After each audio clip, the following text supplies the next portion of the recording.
Okay, for those of you who are having difficulties with JASP, I'm going to go over this really quickly so that you know how to do this assignment. So the first thing that you want to do is look at the variables in the assignment and make sure they have the right variable type and then the right label. So for sex, the right variable type should be nominal. And then if you click on that, put that 0 is male and this is female. And then for age should be scale. You don't have to do anything with that. Ethnicity should be nominal. And then you can change those. And then location should also be nominal. And I'm just putting abbreviated thing here. Marital status, same way as nominal.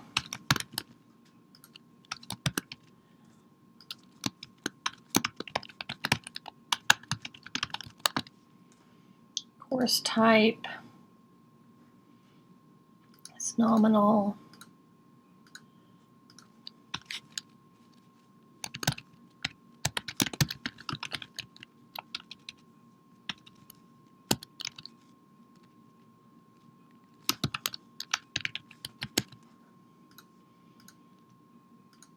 Okay, and then these ones, loneliness, these should all be scale. So you want to go through and make sure that those are all changed to scale.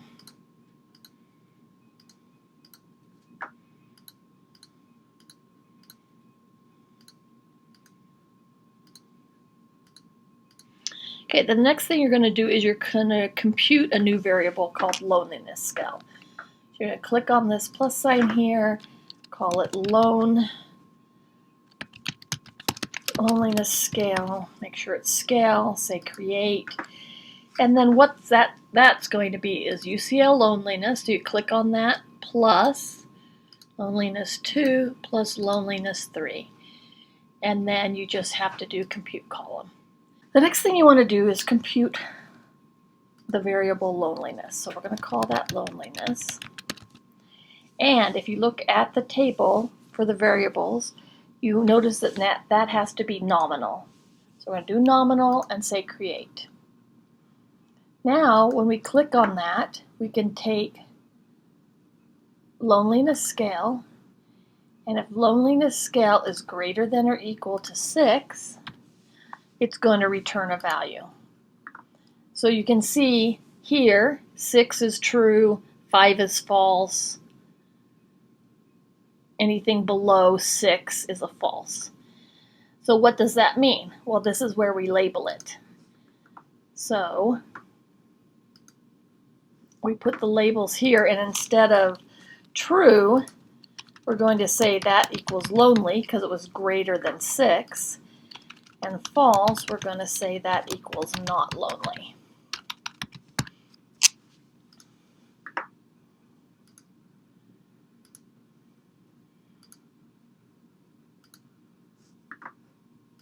And then you can see how it changed it, not lonely, lonely, not lonely. All right? So the next variable we're going to create is relatives. That's a scale variable. And relatives is basically just relatives 1 plus relatives 2 plus relatives 3. We have that column. Then we're going to compute the friend score. And again, that's just friends 1 plus friends 2 plus friends 3. Create that column. And then the last column we're going to do is the social network size. Again, that's a scale. And that is just the relative score plus the friend score. Now you're going to run your statistics. So the first thing you're going to do is just run descriptive statistics. And I just like to move everything over, do frequency tables, and then see what I get. So you should look to see if the variables values are what you expect them to be. So one of the things I notice here is that in age I have a maximum value of 999. Well, we don't want that 999. We don't want anything above 31 for the ages because these are college students. So I'm going to go back through and filter that data. So if I click on this filter button, I can put in age, and I want it to be less than 31. And then if I apply that filter, you can see that the 999 has been grayed out. Now if you go back to the descriptives, you'll see now my mean age is 22, which is a lot better, and my maximum is 30. Here's the frequency tables for each of these, and you can see what percentage are in each one. The answer is, does loneliness occur more or less often among students taking online-only courses compared to students who are taking the other type of courses? So the first thing we're going to do that, because we're looking at two scale variables, is a contingency table. So we're going to go to the contingency table, and we're going to put in course type as our row and loneliness as our column. Now the other thing that we could do is in the cells, we can also get expected counts. That's what is expected if everything was exactly even, okay? So let's take a look at what we came up with here.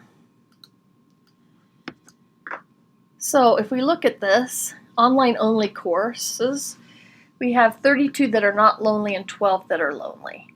And here's what the expected count is. So there's a little bit more lonely people than is expected. The mix, it's about what it should be.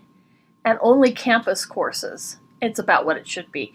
So those who are taking online-only courses seem to be a little more lonely than those who don't. So the next question that we want to answer is, do students taking online-only courses report bigger or smaller social network sizes? So the way to do that is with descriptive statistics. So you're going to do social network size as your variable, and then course type as your split. And we can also look at a box plot with that. It'll give us kind of an idea of what we can see. So let's take a look at that. And here's the descriptive statistics. And it looks like the mean for each of those, for the social network size, is about the same. So when we look at the box plot, you can see that, yeah, these don't look much different from the others. So the social network size of each of those is about the same, so you're not seeing a difference there. Now, of course, if you want to save this for your paper that you're writing, you just copy that or save image as, and then you can save that. I hope this helps you if you were a little confused on how to run these statistics, and I will include these tables so that you can include them if you need to write up the report.